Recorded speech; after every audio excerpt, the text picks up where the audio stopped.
Olá, está no ar o Jornal Regional desta segunda-feira, dia 3 de novembro, e você vai ver nesta edição. Acidente envolvendo dois veículos entre município de Guanhães e Virginópolis deixa uma pessoa morta e duas feridas. Golpe do falso advogado. Estelionatários usam dados reais de processos. Saiba como se proteger. Mineração em Guanhães. Especialista responde sobre as preocupações e dúvidas sobre os direitos, deveres e impactos dessa atividade. Essas e outras notícias você confere agora no Jornal Regional.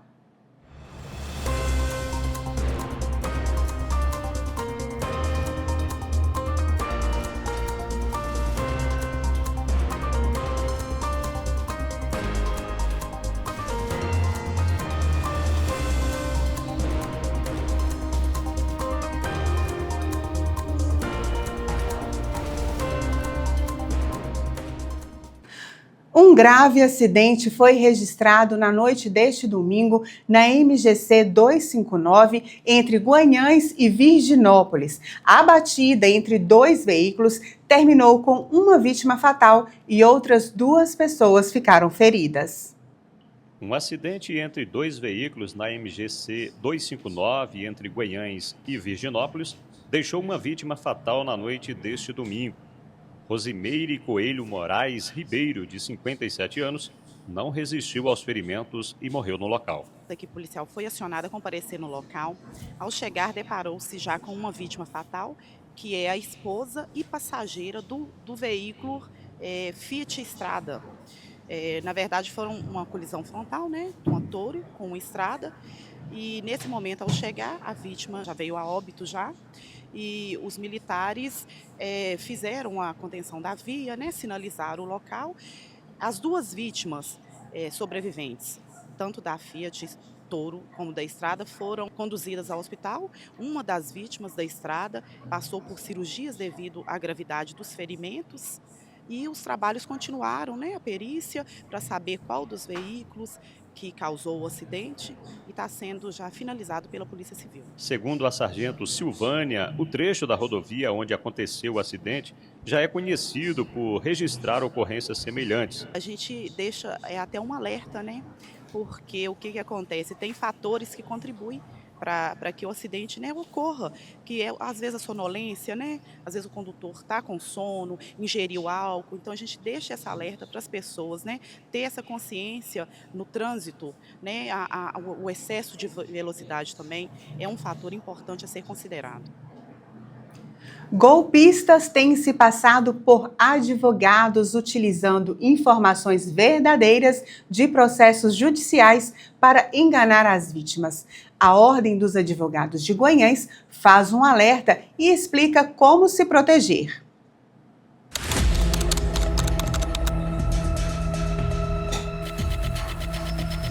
Um simples toque na tela do celular. Uma mensagem que parece legítima e a tentativa de golpe começa.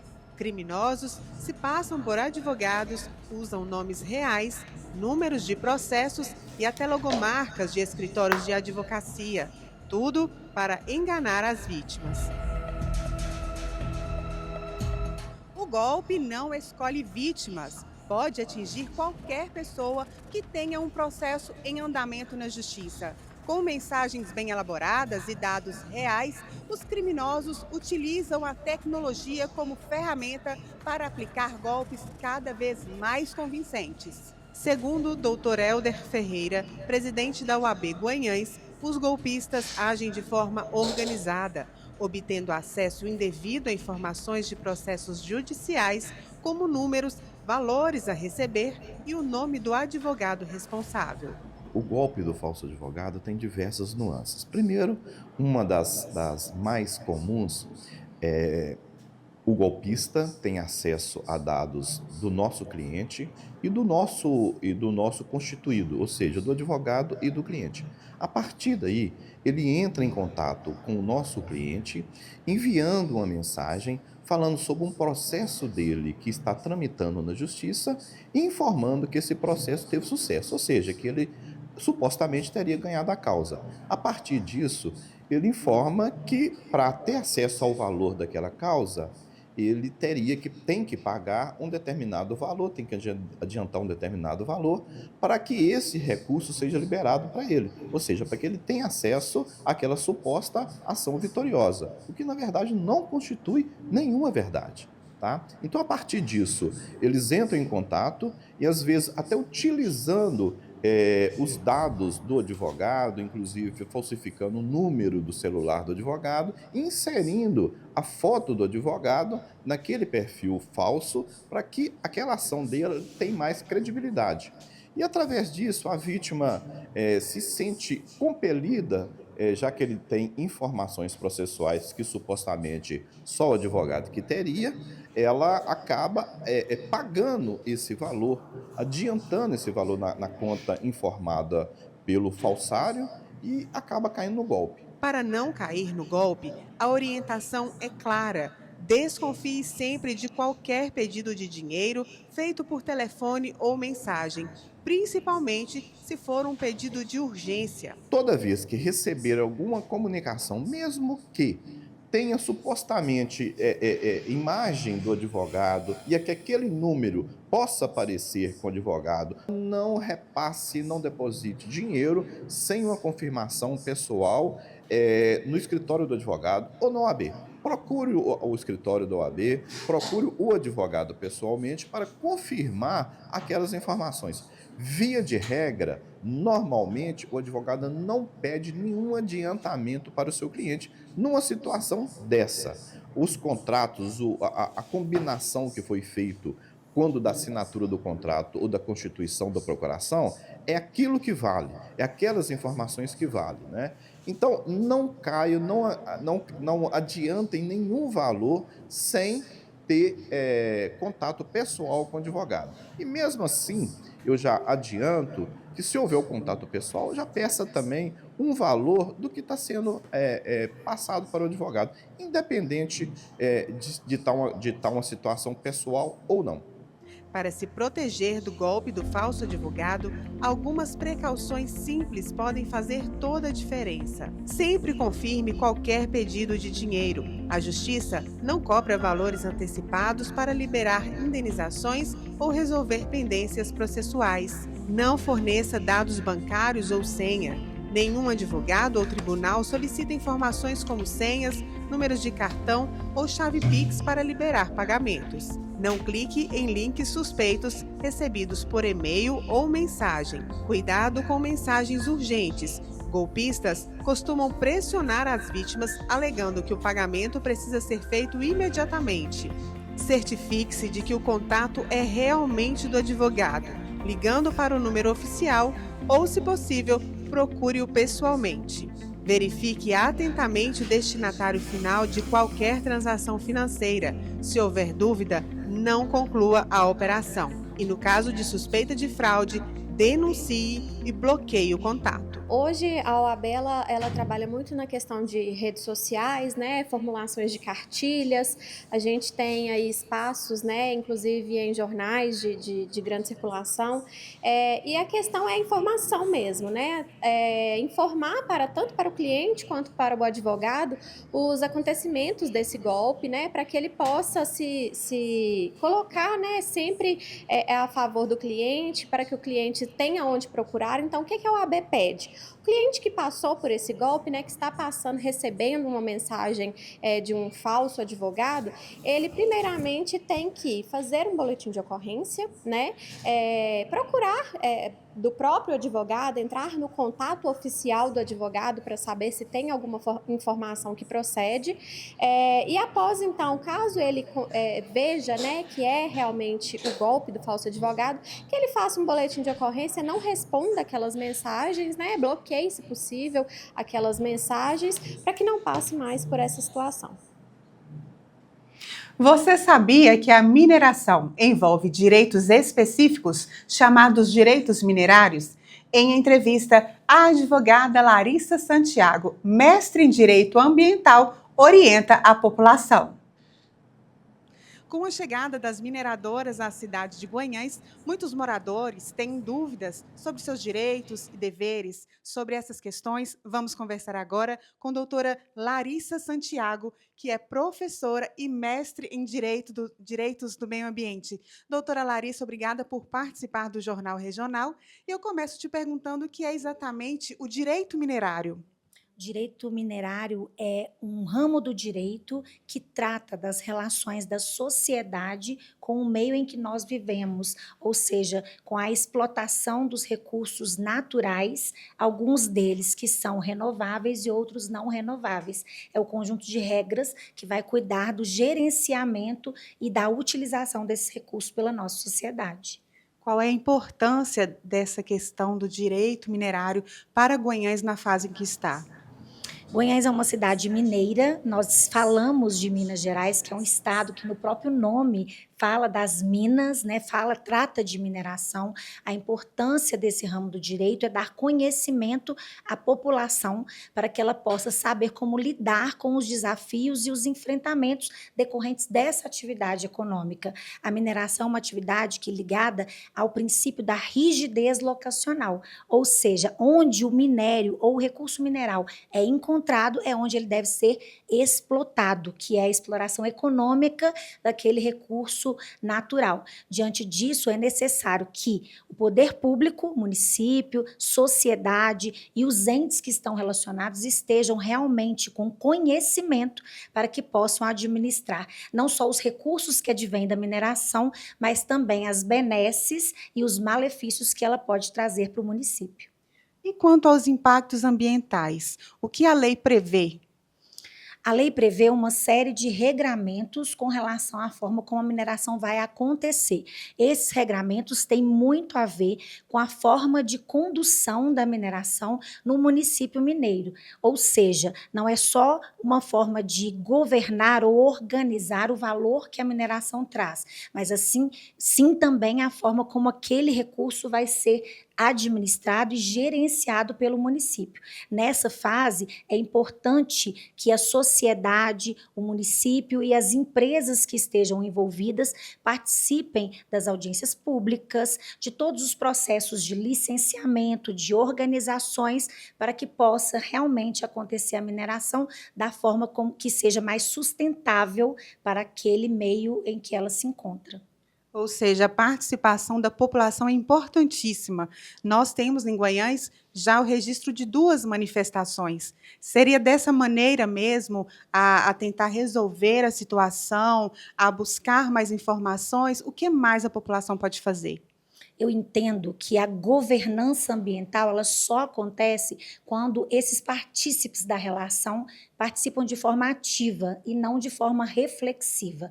E o conhecimento é a base de toda a organização de uma sociedade. Quando uma sociedade se manifesta com conhecimento de causa e não numa manifestação violenta ou que vai ser sem qualquer tipo de fundamento, ela contribui para a governança da mineração. Ou seja, para que a sociedade realmente participe de forma ativa, é necessário que ela tome a postura de protagonista dessa situação, buscando o conhecimento necessário para realmente participar de forma efetiva da construção desse tipo de atividade no seu município.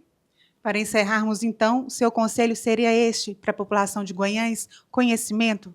Conhecimento e o entendimento de que a mineração não pode se afastar de nós, porque nós vivemos em um estado predominantemente com essa natureza e nós precisamos apoiar essa necessidade de fazer a explotação dos recursos de maneira sustentável, ou seja, precisamos nos desenvolver e o desenvolvimento ele acontece quando ele acontece de forma sustentável, as presentes gerações pensando também na sua geração e nas gerações futuras.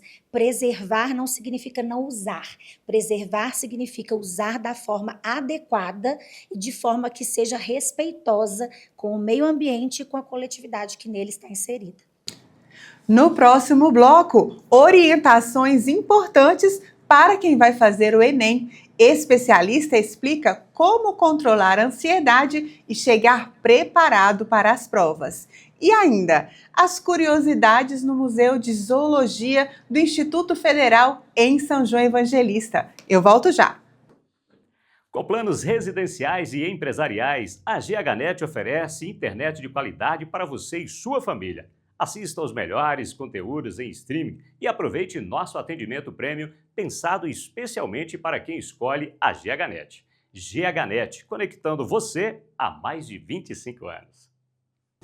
O Instituto Fio a Fio trouxe para Guanhães e Capelinha uma inovação que antes parecia distante, que é o transplante capilar. Agora você não precisa mais sair da nossa região para realizar o seu transplante capilar. Nós desenvolvemos nosso método de superdensidade, onde conseguimos um resultado com mais naturalidade e durabilidade. Nossas clínicas contam com uma equipe médica de especialistas preparados para realizar seu sonho com todo o conforto e segurança necessários. Instituto Fio a Fio, o seu hospital do cabelo. O Exame Nacional do Ensino Médio, o Enem, está se aproximando, com provas marcadas para os dias 9 e 16 de novembro. Nesta reta final, especialistas reforçam a importância de cuidar do emocional e manter uma rotina equilibrada de estudos. Faltam poucos dias para o Exame Nacional do Ensino Médio, o Enem 2025. A reta final é de revisão, expectativa e, para muitos estudantes, também de nervosismo. Richard e Rebeca estão entre os milhões de estudantes que vivem a contagem regressiva para as provas. Assim, a início a gente fica meio nervoso porque o terceiro ano em si é uma fase da nossa vida onde é muita responsabilidade em cima da gente. A gente tem que estudar para o Enem, tipo assim, a gente já fica o dia inteiro na escola. Então acaba sendo um pouco mais puxado para a gente fica o dia inteiro, aí tem que se preparar ainda. E agora na reta final, chegando, eu mesma assim, em si, eu fico mais nervosa. Porque eu não sei o que vai ser daqui para frente. E a minha meta em si, eu quero alcançá-la.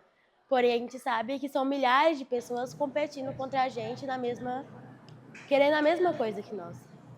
As provas objetivas e a redação do Enem serão aplicadas nos dias 9 e 16 de novembro. Em todo o país, mais de 4.800.000 candidatos estão confirmados, cerca de 465.000 só em Minas Gerais. Faltando pouco tempo, especialistas reforçam: cuidar do emocional também faz parte da preparação. Quando a gente pensa em toda essa questão de nervosismo, de prova, toda pessoa, quando ela vai se submeter a uma avaliação, a algo assim, é normal a gente passar sobre isso. O que a gente não pode deixar é que isso tome uma proporção maior do que o necessário. Porque eu falar para você assim, não vai ter nervosismo, que o adolescente não vai ficar preocupado, é mentira. Existe essa preocupação, esse nervosismo. O que eu sempre falo é que ele precisa estar de forma equilibrada, para que ele não chegue a te atrapalhar no seu raciocínio para ativar a sua memória, ativar a sua atenção durante aquele momento. Então é bem interessante você já pensar assim: eu vou fazer aquilo que eu consigo fazer, porque senão você quer fazer muito e a pressão aumenta e pensar que é você ali mesmo. É de ano em ano, mas você se preparou, você estudou, agora é a hora de fazer com tranquilidade. Descanso e rotina equilibrada ajudam a reduzir o estresse e manter a concentração na reta final do Enem. Quando a gente pensa até no fato descanso, e se eu colocar aqui o próprio sono, o sono é quando tudo que a gente aprende no dia ou aprende estudando, ele sai da memória de curto prazo para a memória de longo prazo. Então, às vezes os adolescentes eles querem estudar por muito tempo, sem descansar, sem dormir bem. Já escutei relatos de adolescentes que querem virar à noite estudando. Tudo que estuda às vezes fica perdido. Então, o dormir, o descanso, ele é essencial para que o seu cérebro consiga consolidar toda aquela informação. Então, fazer as pausas necessárias, dormir bem, para garantir que aquele aprendizado seja consolidado. Com todas essas orientações, agora é hora de respirar fundo e confiar. É uma escolha, né? Talvez conseguir um futuro melhor, ou algo parecido com isso. Talvez ir para uma empresa grande ou só ter um bom trabalho. Não desista, porque por mais que você não consiga agora, você tem amanhã, você pode continuar estudando. O Enem você tem todos os anos. A gente vê pessoas onde eles não concluíram o ensino médio, estão lutando agora, se nem eles desistiram, então por que a gente vai desistir? Zoologia do Instituto Federal de Minas Gerais, em São João Evangelista, é possível conhecer o mundo animal de perto e aprender de forma divertida sobre a importância da preservação ambiental. Nós fomos até lá e vamos mostrar a você um pouco sobre essa experiência que desperta curiosidades e aproxima os visitantes à ciência. Um lugar tão diferente e onde o conhecimento ganha forma. No Museu de Zoologia do Instituto Federal de Minas Gerais, campus São João Evangelista, cada olhar curioso encontra uma nova descoberta.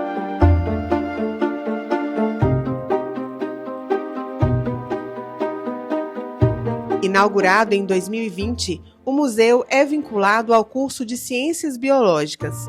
O espaço oferece a estudantes e visitantes a oportunidade de conhecer de perto a diversidade da fauna e de aprender sobre preservação ambiental de forma prática e interativa. E tudo começou de forma inusitada. O museu surgiu na oportunidade que eu encontrei um coati, um animal morto aqui dentro do campus do IFMG, em São João Evangelista. A minha vontade de aprender a taxidermia, que é esse processo de empalhamento, isso em 2020, pandemia, e aí deu certo, a partir do coati, mais de 400 animais aqui empalhados da fauna silvestre da Mata Atlântica. Por aqui já passaram mais de 10 mil visitantes vindos de toda a região. O acervo conta com mais de 400 espécies de animais e diversos materiais biológicos, como ossadas, ninhos e carcaças.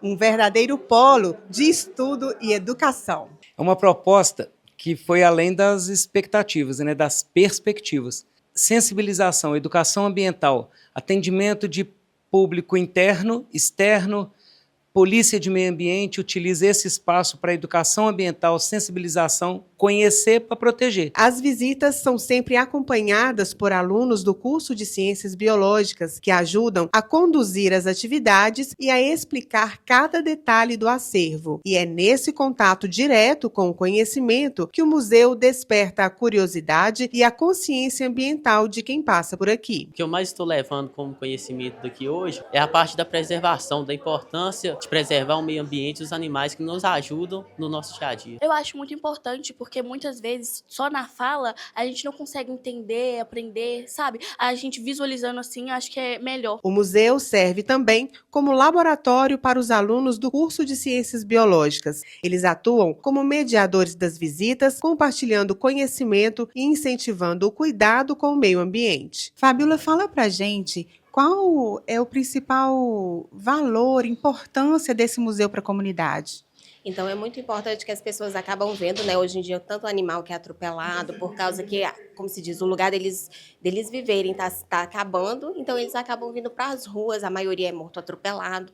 Então quando as pessoas veem tanto bicho e tantos bichos diferentes, né, que não é normal da nossa região, acaba sendo encontrado aqui, eles então acabam dando mais valor a isso, a preservação mesmo do ambiente. Nós convidamos aí todos que queiram vir aqui visitar, é só conversar com o professor Marcelo Filardi, que ficaremos muito felizes em recebê-los. Esta edição do Jornal Regional termina por aqui. Continue acompanhando o jornalismo da TV Guanhães e confira as principais notícias da nossa região. E nós queremos a sua participação. Envie mensagens pelo direct do Instagram, @TV Guanhães. Uma ótima noite para você e até a próxima.